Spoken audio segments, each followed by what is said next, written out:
અમેરિકાથી ડિપોર્ટ કરાયેલા રુચિ ચૌધરી પણ પોતાના વતન ઇન્દ્રપુરા પરત આવ્યા છે।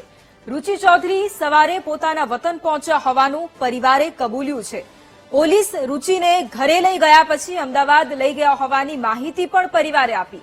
કઈ કાર્યવાહી માટે રુચિને લઈ ગયા હોવાનું બોલવાનું પરિવારે ટાળ્યું છે। રુચિના સ્વજનોનો અન્ય કંઈ પણ કહેવાનો ઇનકાર છે।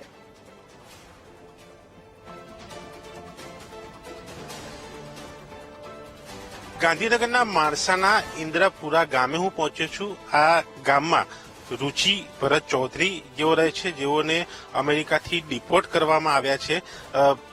અમેરિકાથી અમૃતસર બાદ આ જે રુચિ ભરત ચૌધરી જે છે તેઓ અમદાવાદ પહોંચ્યા અને ત્યાંથી તેમના આ ઇન્દ્રપુરા ગામ ખાતે તેઓને સવારે લાવવામાં આવ્યા હોવાના તેમના પરિવારજનો ઓફ ધ રેકોર્ડ કહી રહ્યા છે। કેમેરા સમક્ષ તેઓ કંઈ પણ કહેવા માટે ઇનકાર કરી રહ્યા છે, કારણ કે જે પ્રકારે ગેરકાયદેસર રીતે તેઓ ગયા છે, ક્યાંક સમાજમાં તેમનું નામ બદનામ ન થાય માટે તેઓએ આ બાબત કહેવાની ટાળી હતી। પરંતુ પ્રાથમિક વિગત પરિવારે આપી હતી કે તેમના ભાઈ જેઓ અહીંયા રહે છે તેમણે જણાવ્યું કે અહીંયા પરિવાર આવ્યો, ભરતભાઈ અહીંયા હાજર હતા, તેમના પિતા રુચિના, અને સવારે પોલીસ જે છે તે આ રુચિને અહીંયા લઈને આવ્યા હતા અને બાદમાં ફોટો પડાવીને તેમને અમદાવાદ ખાતે લઈ ગયા છે।